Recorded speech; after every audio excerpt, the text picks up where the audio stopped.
Welcome back. All right, so let's do another news of the day video while we're in between the early game and the late game. And in news of the day, it's official. Evander Kane has cleared those unconditional waivers. No team picked him up.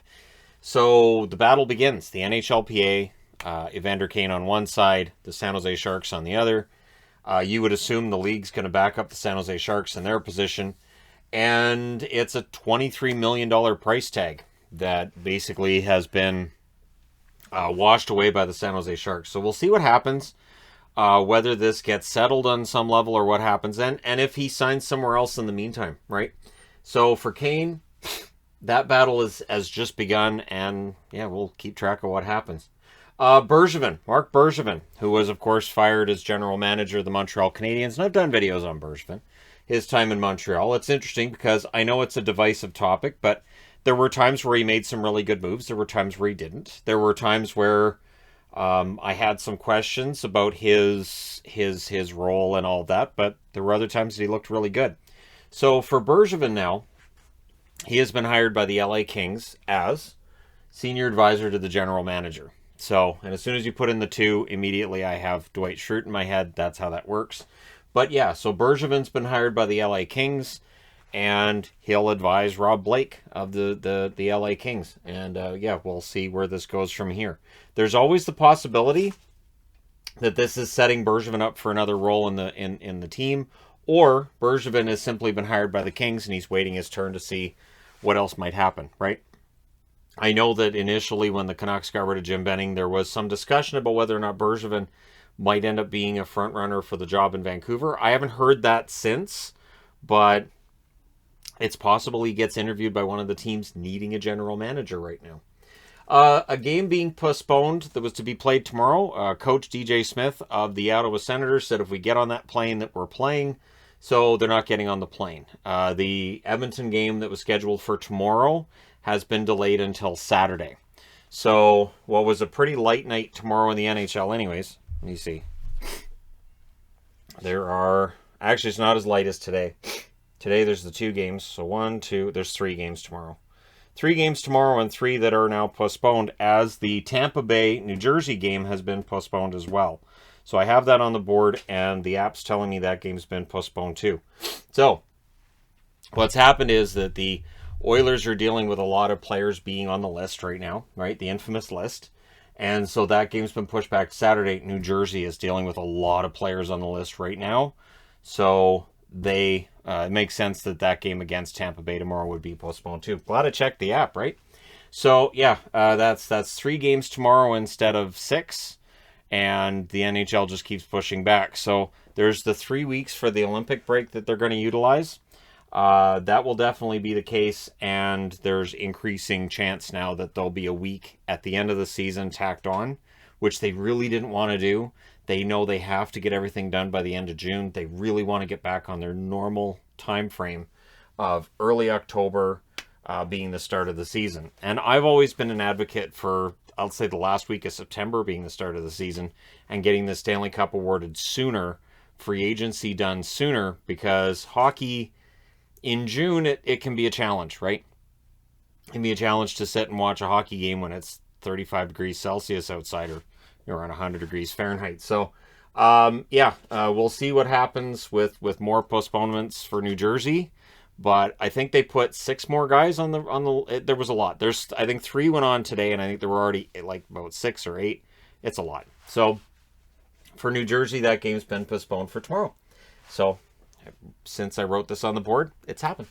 Erikssonn is off the IR for Minnesota, so that's positive news. They've demoted Marco Rossi back down to the AHL. I'm gonna say straight out that we've opened up the room a little bit to the Rabbits today. We've found a way to make it so they're protected from getting into anything, and they're kind of being spazzes today. So if you hear skittering during my videos, they're excited bunnies that they get to run around the floor. So yeah, Erikssonn off the IR for Minnesota, Rossi onto the AHL, onto the Minnesota roster, or Iowa roster, sorry. And so yeah, Minnesota hoping to get more guys back. Of course, the one that we're all wondering what's happening with is Kaprizov, how long he's going to be out and everything. Being on the IR, there's a certain amount of time he has to miss, but we'll see how long Kaprizov's out for. They're not saying a whole lot about it, which can be troubling, right? So I wanted to talk about the playoff picture and analyze this a little bit, because it's fascinating to see the difference between what's going on in the East and what's going on in the West. We've talked about the East and how there are some teams that are having fantastic seasons, right? So if you look at points percentage, I think it's 6 of the top 8 points percentages in the league are in the East. It's a lot. And it is remarkable to see just how strong the East is. So Boston right now, they're the number 2 wild card. They have a 613 points percentage. Keep in mind that if we end up with a season where not everybody plays the same number of games, you end up with points percentage deciding who finishes where. We had that in 2020, which didn't make everybody happy, right? But it ended up happening. I'm not saying it will happen, but if it did, points percentage would be how you decide. So right now the Bruins have 38 points and they've played 31 games. They've got games in hand on everybody. And when you look below the playoff line, there are 2 teams that are at 500. So they have the same number of points as games played. Detroit has 35 points, Columbus 33 points in the same number of games played. 35 games for Detroit, 33 games for Columbus. They've both played more games than Boston. So you can kind of see the East is separating.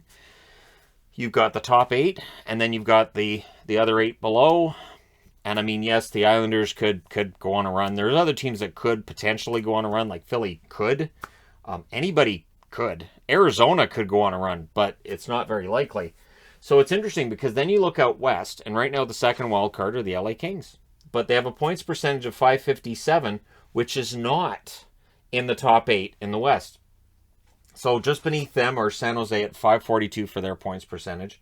The Oilers have a 559. So the Oilers can at least, look and say, all right, so our points percentage is better than LA's. But behind them, you've got Winnipeg, who's at a 561, and Dallas, who even with the regulation loss that they grabbed from the clutches of victory today, they have a 562 points percentage. Dallas is still in a position where if they can maintain that, and if the other teams maintain their points run, Dallas would end up in that wild card spot. And for the record, Vancouver is above 500.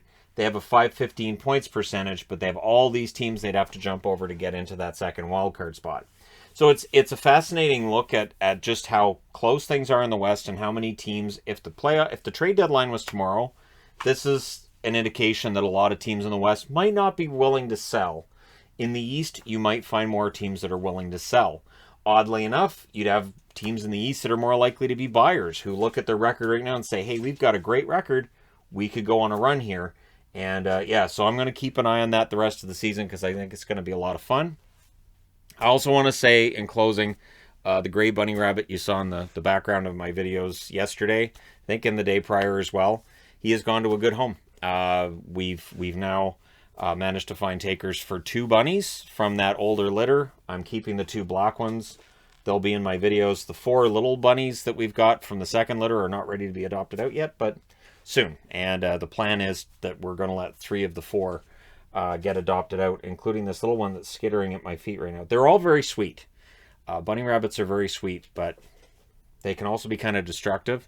So, yeah. Anyways, as cute as they are, we're adopting them out. So, fingers crossed that we can get that all done. And it's always nice to see that we've made somebody else's day. So apparently we've done that with the 2 bunny rabbits we've given away so far. All right.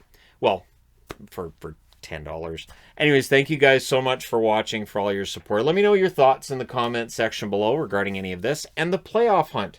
So which team in the West do you think has the inside track? Is it still the Oilers? Is it Dallas? Is it Winnipeg? Or does maybe Vancouver comes out of nowhere? Maybe San Jose goes on a run. Let me know your thoughts in the comment section below as always.